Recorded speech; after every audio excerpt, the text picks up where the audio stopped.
गुस्सा आत्मविनाश का कारण और आत्मनियंत्रण का मार्ग। मनुष्य का जीवन कई भावनाओं से मिलकर बना है। इनमें से सबसे प्रबल और खतरनाक भावना है गुस्सा। गुस्सा एक ऐसा अग्नि रूप है जो सबसे पहले हमें ही जलाता है और फिर दूसरों को।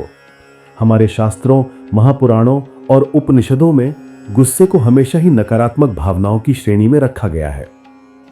भगवत गीता में भगवान श्री कृष्ण ने स्पष्ट कहा है, क्रोधात् भवति सम्मोहः, सम्मोहात् स्मृति विभ्रमः, स्मृति भ्रंशात् बुद्धिनाशो, बुद्धिनाशात् प्रणश्यति। अर्थात क्रोध से मोह उत्पन्न होता है, मोह से स्मृति का नाश होता है, स्मृति के नाश से बुद्धि का नाश होता है और बुद्धि नष्ट होने पर मनुष्य का पतन हो जाता है। ये श्लोक हमें बताता है कि क्रोध केवल एक क्षणिक भावना नहीं है, बल्कि ये धीरे धीरे हमारी सोच, हमारी स्मृति और अंततः हमारे पूरे व्यक्तित्व को बर्बाद कर सकता है। आधुनिक समय में गुस्सा। आज की भागदौड़ और तनावपूर्ण जीवन शैली में गुस्सा हर इंसान के जीवन का हिस्सा बन चुका है। छोटी छोटी बातों पर लोग चिड़चिड़े हो जाते हैं। ऑफिस में सहकर्मी की गलती पर गुस्सा, परिवार में किसी की बात ना मानने पर गुस्सा, ट्रैफिक जाम में फंसने पर गुस्सा, सोशल मीडिया पर किसी के कमेंट्स पढ़कर गुस्सा। ये सभी परिस्थितियां हमारे सामने रोज आती हैं और हम बिना सोचे समझे प्रतिक्रिया दे देते हैं। लेकिन क्या कभी हमने सोचा कि इस गुस्से से हमने क्या पाया?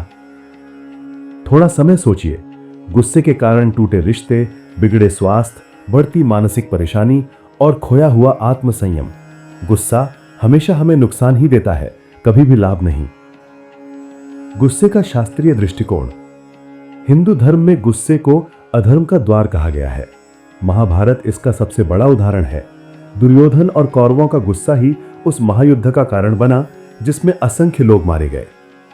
रामायण में भी हम देखते हैं, जब रावण को गुस्सा आया और उसने अहंकारवश सीता का हरण किया, तभी उसके विनाश का मार्ग प्रशस्त हुआ।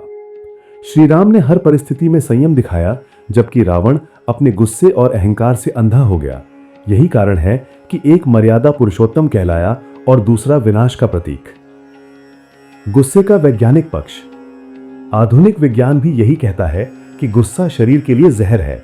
ये ब्लड प्रेशर बढ़ाता है, दिल की बीमारियों का खतरा बढ़ाता है, इम्यूनिटी सिस्टम कमजोर करता है और सबसे खतरनाक, ये मानसिक शांति को नष्ट कर देता है। गुस्से में इंसान सोचने समझने की शक्ति खो देता है और वही करता है जिसे बाद में पछताना पड़ता है। गुस्से पर नियंत्रण कैसे करें? रुकें और गहरी सांस लें। जब भी गुस्सा आए तुरंत प्रतिक्रिया ना दें। कुछ सेकंड रुककर गहरी सांस लें, यह मस्तिष्क को ठंडा करता है।